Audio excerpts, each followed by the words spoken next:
Yeah, what's up guys? Welcome back to the channel. It's been a while. I'm back. Gonna try to put out some more build videos for you. This time it's my Stamina Necro Harmony Bomb build. This is a pre-Ascending Tide build. You know, the DLC is not out on console yet. Soon it will be. However, when the DLC does drop, with some of the changes to champion points, this build is going to be probably even better during then. But without further ado, let's go ahead and buff up for you so you can see the full stats. Here's the front bar, followed to 500 battle orgs. And here's the back. I'm a Nord on this build. Orc probably a little bit better, get more weapon damage. 64 points in the stam.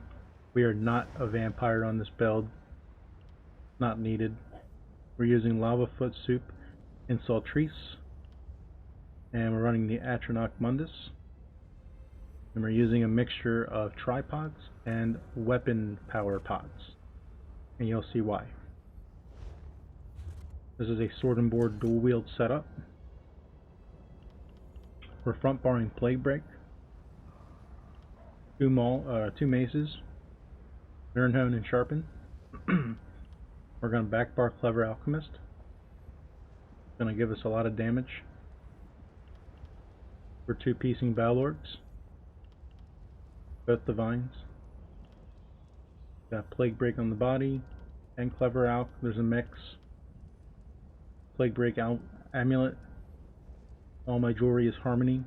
This one has gold stam recovery. The other two have gold weapon damage. We're using Malakath Band for more overall damage and a Ring of Training.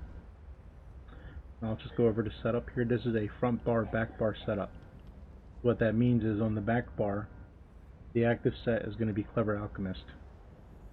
So for that setup, we got the feet, the hands, and the waist. Sword and shield makes 5. Make sure you are in combat before you take your pot. You know, a lot of people don't say that, oh, Clever Alch don't work, it does work, it doesn't work. You know, it chooses when it wants to work. It literally says when you drink a potion during combat. You have to actually be stuck in combat to get the 650 weapon damage and spell damage. Very important. Make sure you try to take your pots on the back bar on this build. Preferably a weapon powered pot, but you know, situationally you might have to use a tripod. The way we have the front bar set up is we have our two pieces here with the Plague Break maces. We got 3 with the jack, 4 with the legs, and 5 with a necklace. Plague Break is only going to be active on the front bar. We're running Malakath Band Mythic. It's going to give me 16% more damage done. You can play around with this piece here. You can probably run Mark and Ring. Death Dealer's Seat would be a good option. I've found that Malakath Band is just working for me, but to each his own. If you feel like something else will work better, go for it. And I had one piece left over, so we decided to go with a Ring of Trainee. So it's going to give me an extra line of health. It's a one-piece item. You can find this in the starter zones. Just note that body pieces always come in training, so you're going to have to end up transmuting them. Up to the skills. So we're on the back bar right now. Running Mortal Coil. It's going to be a hot. Going to give a stam back. Resolving Vigor. It's another hot. Spirit Guardian. Going to give us 10% damage mitigation. Summoner's Armor. Race Against Time. We're not running Beckoning Armor. That's going to ruin our burst. Beckoning Armor, when someone hits you, they get pulled into you, they get stunned. Pretty much anybody that gets stunned, they get put on like a 4 to 5 second cooldown, which is going to mess up how we want to burst people down. So I decided to go with Summoner's Armor, and it is going to reduce the cost of my Blast Bones and my Ghost. So definitely a better choice for this build. For the ultimate, I went with Animate Blast Bones. You know, if you're playing with a small group of people, you know, this build is meant to play outnumbered. It is meant to try to burst big groups of people.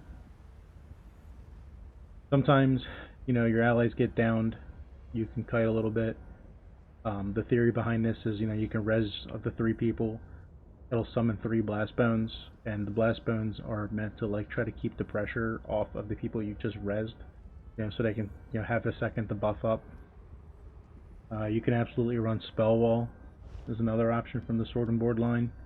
You got a morph shield wall to spell wall, so you can block all the incoming spells and snipes. You could do the Bone Goliath transformation if you'd like. For a while I was trying to use Colossus. For this build setup in particular, it doesn't really work too well. Before the Colossus even hits the ground the first time, it puts an AoE on the ground, and people see it and they just roll out of it. It doesn't stun, so like that's why we're using Dawnbreaker.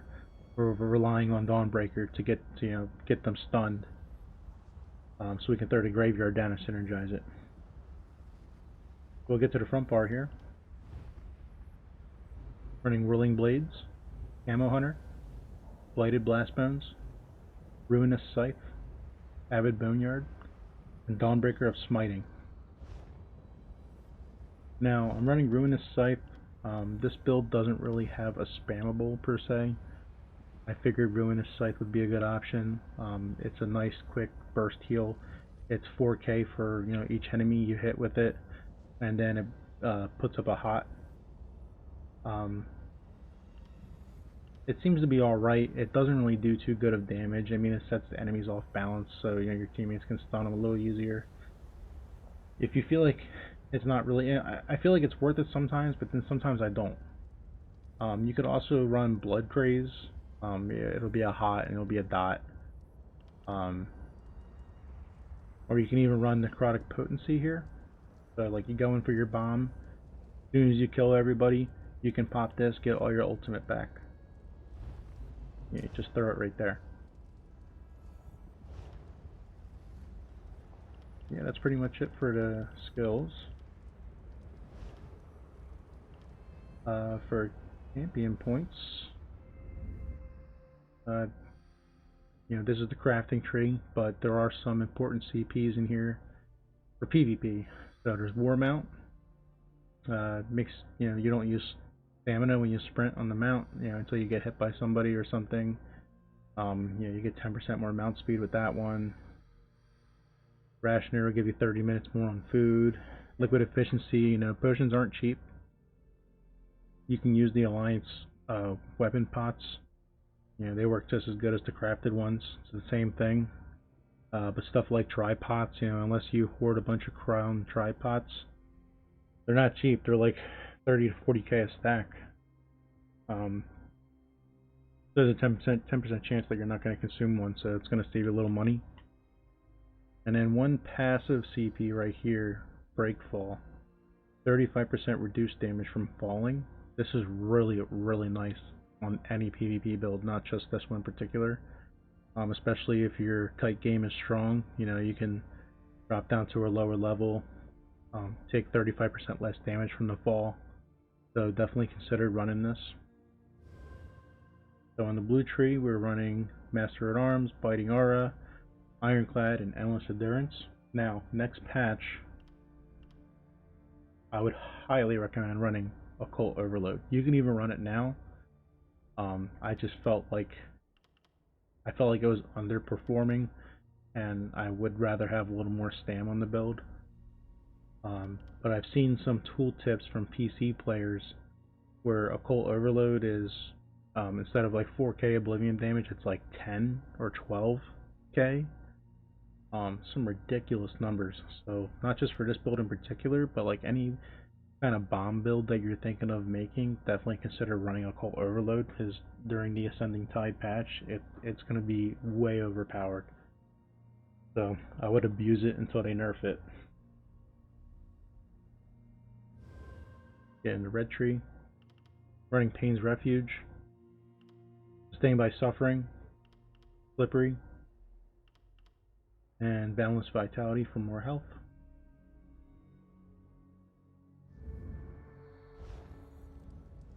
So I'll show you how you set up the burst here. And get some more ultimate here. My well. Basically, when you buff up, make sure you're in combat. Pot your weapon damage pot. You want to start with blast bones because it takes a second or two to cast. Start with the blast bones.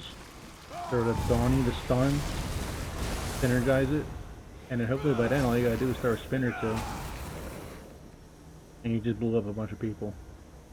And you just sap all their corpses if you're running necrotic potency. So, running Atronach Mundus is gonna help my mag recovery out. This build has more than enough sustain. You know, keeping the ghost up. The weapon power pot gonna help with sustain. Yeah, just pop the pot and I have the ghost up. I have 2k stam recovery. Like, that's more than enough. This build was actually lacking mag. The ghost cost mag, the armor, race against time cost mag, the graveyard cost mag. Some very important skills on this build cost mag. To absolutely run the Atronach Mundus, the 1k mag recovery makes a huge difference on this build. If you feel like you don't need the recovery, I would highly recommend putting the Warrior Mundus on for more damage. I would not worry about penetration. You can see the penetration's kind of low. But you'll see, like, you drop a 500 Donnie, penetration goes up to like 16,000. I'll show you real quick here. See, almost 17k penetration, physical and spell. You really don't need any more points into your penetration, so definitely go into the weapon damage. If not weapon damage, then maybe the Lady Mundus for more resistance. So yeah, that's pretty much the build. It's been a lot of fun. I would only recommend using this in CP Cyrodiil. Sustain is pretty horrible in no CP or indoor battlegrounds. Let me know what you think. Leave a comment down below. Like and subscribe. And I'll catch you in the next one. Peace.